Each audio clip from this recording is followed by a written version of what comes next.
What's swinging, gang? And today, I'm gonna tell you about a decision I made. It was a real big decision, but it was a good one. So let's get right into it.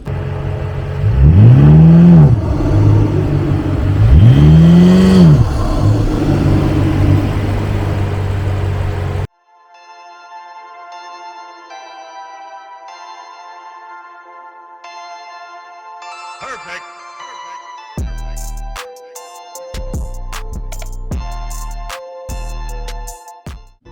So as you can see, it's a lot missing off of this engine. You can look down and see the transmission cooler. You can actually put your hand down and see in between the grill. So if you know what's missing, put it in the comments. But anyways, I'm gonna tell you what it is. The whole intake is missing. I know you guys remember me going to AFE intake. It was a good intake, but I wanted something a little different. So I'm finna show you exactly what I got.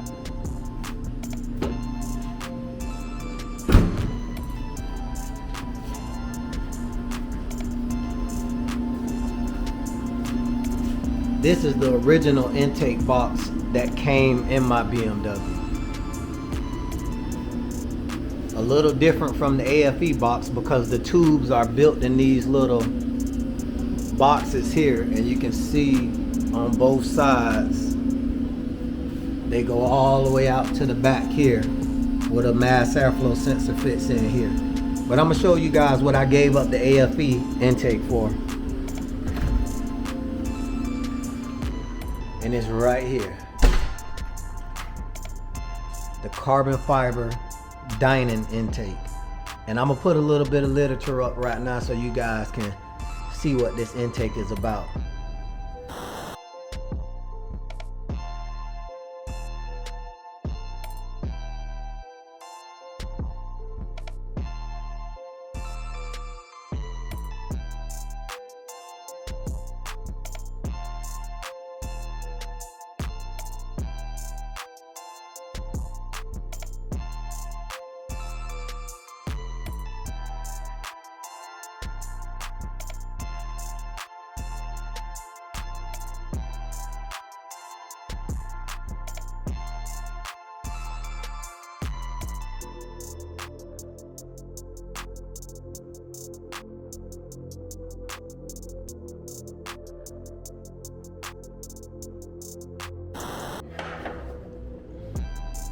Flip those up. Okay, so originally I ordered this intake from a company for I think $1,100, and the intake itself runs about $1,400 from Dinan and anywhere from $1,200 to $1,300 from other companies. So I got a good deal on it, but it's back ordered. I mean, I don't even think it ships out to the end of this month. So I saw this one on the same forum that I ordered a lot of other stuff from. I told you guys, Beamer Post, and it was for $800. And he had these carbon fiber mirror caps. These aren't just caps either. These actually replace the stock black plastic, gloss black plastic that's on the mirror. So these are original replacements, not just a cover up mirror cap.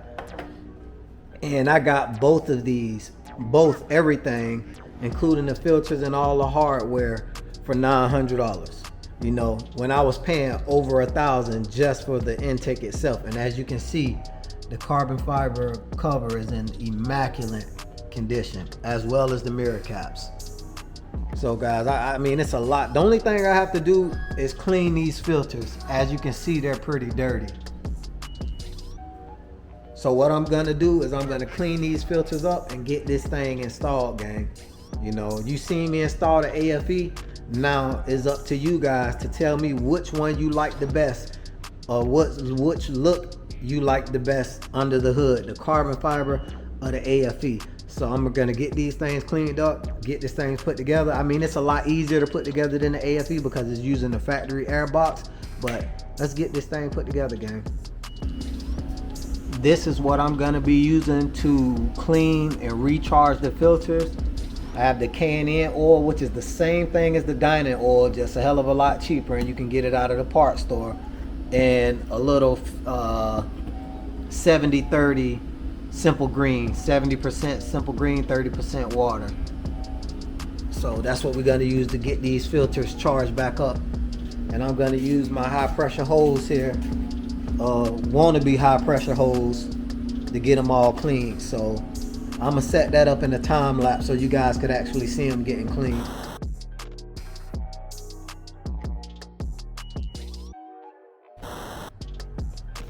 All right, and with 6 seconds of movie magic, we got them clean. You can see it still has blue dye in the fiber, but all of the dirt is gone. Like, I would have to wash these things about 10 times to get all of the blue dye out. Well, the blue oil dye, which I don't mind if some of that stays in anyways, because that's what actually collects the dirt. You know, the blue oil is what collects the dirt. So long as the dirt is out, that's great. And you can see all of the dirt is out. So these things take, I think, 24 hours to dry completely. So we're gonna do 24 hours of movie magic, and next thing you see is gonna be tomorrow, and we're gonna go ahead and oil these babies up and get them installed. All right, gang, it's literally been 24 hours. It's the next day, and I know those things gotta be dry. So even if they not dry, we finna slap that oil on them, believe that. So I got them set up out here. Let me turn this camera around. I got them set up out here, and I got the end caps taped off so I don't get so much oil on the end caps like I did with the last AFE set. I had to wipe oil off of the end caps, so I got those taped off so the oil just goes on the filter. So I'm gonna do a couple of passes on these, make sure that they're good and wet, and then let them sit for about an hour. It says 30 minutes, but I'm gonna let them sit for an hour. For you guys, it's gonna be about a couple of seconds. So let's get it.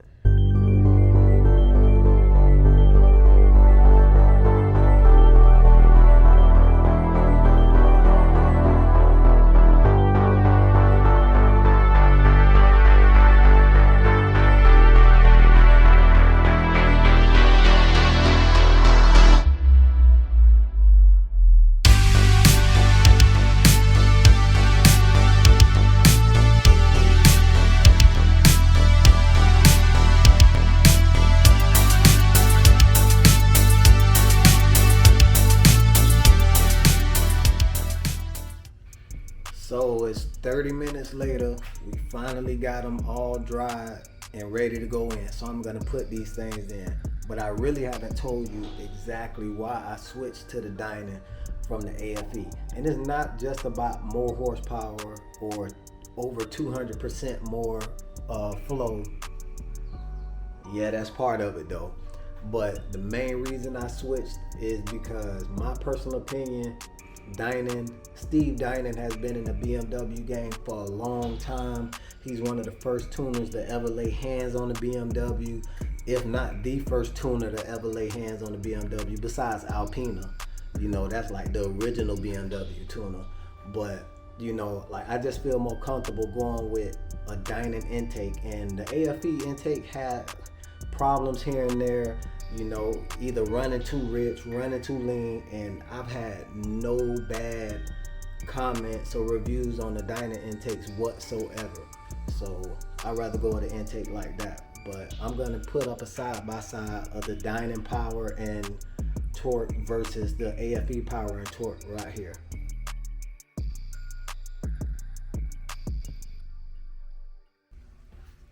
All right, so as you can see, the filters are more of a Astro Pop ice cream sickle. I think it's the Astro Pop ice cream sickle, those ones that came blue and red.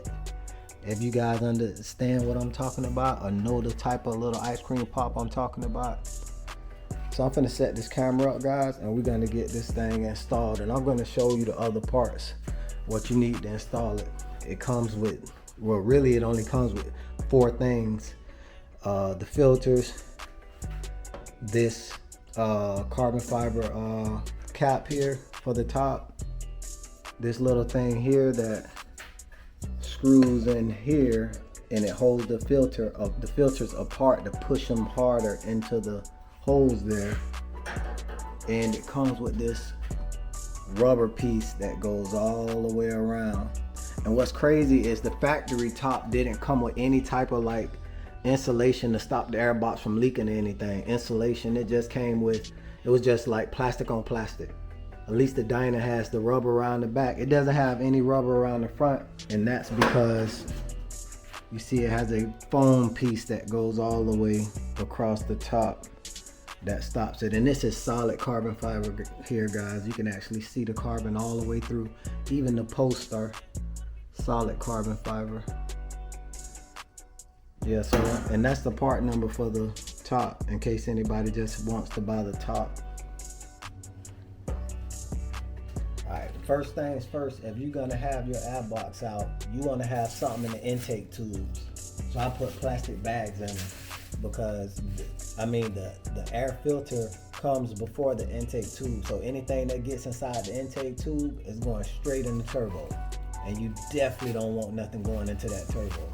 So, you know, stuff something in there if you're gonna have the intake off, even for a couple of seconds. If the hood's up, even if the hood's down, you can close the hood and something can fall from the top of the hood and go in the intake tube. So definitely don't do that. Now we got the air box here. I'm gonna put this back in. And this is kind of tricky going in because the way the air box is set up, it wants to go in and come out, go in and come out. So you got it, there you go. Make sure all of these tabs are in.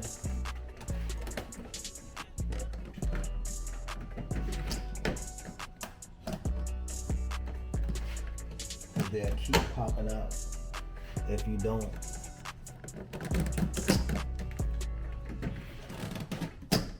And that's another reason why I like the Dinan intake over the other ones, the factory fitment. Like, I mean, you can't beat it. The factory fitment is great. I don't have to worry about nothing not working right or nothing not fitting right, because everything uses the factory stuff. So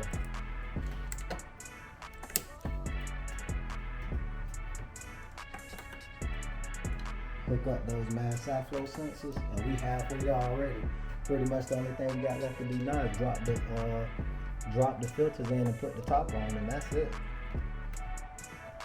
Another thing that I did before we go any further is I took this little grate out. It came inside the intake here, what pulls air into the car. And a lot of people say, well, you didn't need to take that out, it has holes in it. But as you can see, imagine if all of these holes were collapsed. That'd be 50% of this, meaning that's a lot of air restriction.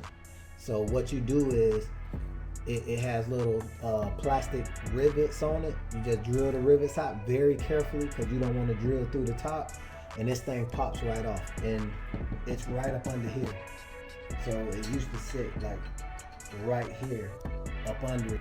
So it's no little mesh that stops the air going in, and I'm not worrying about rocks or anything going in there, because that's what we have 2 air filters up here for. So I'm sure a rock can't get sucked through this air filter. So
right, gang? Right off bat, the exhaust sounds way deeper right off bat.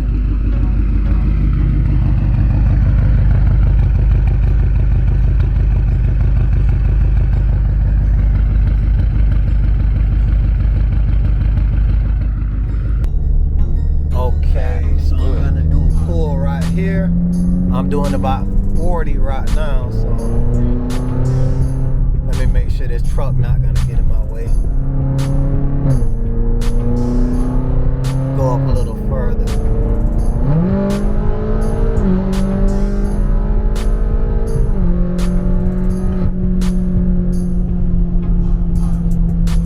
See, this thing moves now. It's crazy how quick this thing moves now. That is crazy.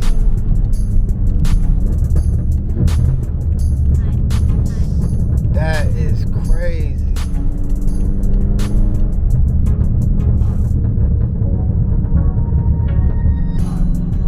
I'm gonna try to get another light pull in right here.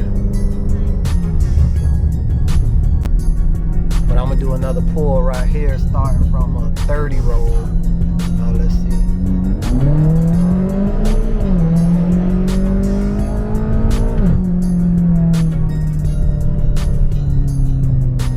And that's from a 30 roll right there, guys.